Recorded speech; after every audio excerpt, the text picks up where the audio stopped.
Hey there everybody, another quick gun review today. This is going to be over my CZ Scorpion Evo 3S2. This is the CZ Scorpion Micro. As you can see, it's got the collapsible brace on it. Purchased this gun a few months ago. Have probably 1,200 to 1,500 rounds through it right now. Have had zero malfunctions, been incredibly reliable. I bought this gun to be a smaller weapons platform to carry on the tactical unit that I'm on. I have an SBR with a 10.5-inch barrel, but it's suppressed, and with that it ends up being about the same size as a 16-inch carbine AR, which is fine under most situations. When I'm assigned to either a less lethal platform or a shield, that weapon suddenly becomes a lot harder to use. I wanted something that I could run one-handed. Before I start moving the weapon around, I'm just going to show weapon is clear, no magazine, chamber's clear. So I found I can run this weapon one-handed if I need to. It also, when the brace is collapsed, makes it a very small platform to hang on the sling, hang out my side, allows me to run like a 40mm launcher or something like that. I do have it set up with a TLR2 IR and white light right here. I do run this weapon with night vision sometimes, so that's why I have the IR laser on there. A lot of times our assignments are in small trailer houses, unfortunately. Usually not in the nicest areas, and we get a call out. So having a very short weapon platform that I can enter doors with, that type of stuff, was useful. Obviously I give up rifle ballistics when I go to this. I'm okay with that for the size. You figure this has a 4-inch barrel. That's going to give me ballistics real similar to a Glock 19, which obviously is acceptable. Magazine-wise, I have a couple different magazines for it. It came with 2 of the 20-round CZ magazines. Those have been 100% reliable and drop free on regularly. They don't have any problems. After that, I purchased a couple of the Magpul 35-round magazines. They have also been incredibly reliable and drop free. I've had no issues with those. Plan on picking up a few more of those in the near future. Right off the bat, I also ordered a couple of the Palmetto State Armory 35-round magazines. They advertise these for their AK-9, I believe.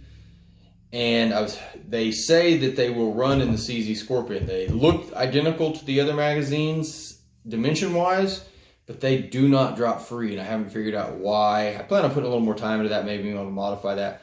But if you're purchasing magazines, I do not recommend these. I recommend going with those Magpul or the CZ magazines. These are just a couple bucks cheaper than the Magpul. I don't really see much reason to purchase them. You can see they don't have any ammo in them. They've become training magazines or magazines that I want to induce a malfunction. Or I should say, not necessarily malfunction, but induce something that is not normal where it won't drop free. They have run reliably while I've used them. I shouldn't down talk them. As for changes I made to the gun, I have made a couple. I changed out the magazine release. The original one slopes right here. Makes it harder for me to get my index finger on it. I wanted to keep the manual of arms as close to the AR as possible.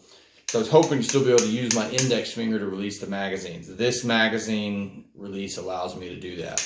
I believe it's an HB Industries. I also did the right side safety delete. As you can see, there used to be a safety just like on this side that stuck down. It would interfere with my trigger finger. I didn't like that. And then I changed out the grip to the Magpul grip. The original grip that comes on the gun is at a much steeper angle, or I'm sorry, it's at a different angle, sorry. And it interferes with my grip quite a bit, and I didn't feel as comfortable. I will eventually probably put an extended magazine release. In cold weather recently, I've been shooting this with gloves on and have been having some issues grabbing that. I would like to improve that. Came with the Magpul sights. I sighted them in. Of course, they're Magpul backup sights, no problems there.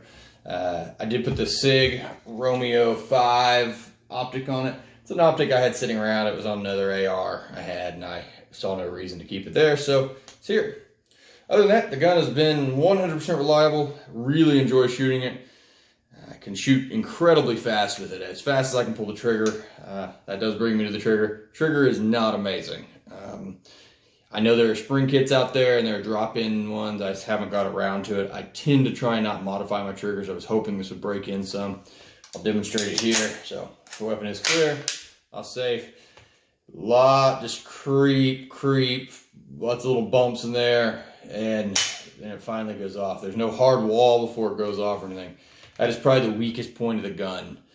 I have shot a full rifle qualification with this gun that goes out to 100 yards. They're able to put up passing scores I feel comfortable with, and I'd feel very comfortable taking 100-yard shots with this. But it does take more focus than my rifle to get 100-yard shots on it. So that's about it. The Manticore Arms collapsible brace does have a QD point right there. I'm running a Magpul sling on it. I believe this is the MS4. So I'm running as a single point, but it can be a double point. That's about it. I hope you enjoyed this. Hope this helps you make some decisions. If you have any questions, put them in the comments. Thank you.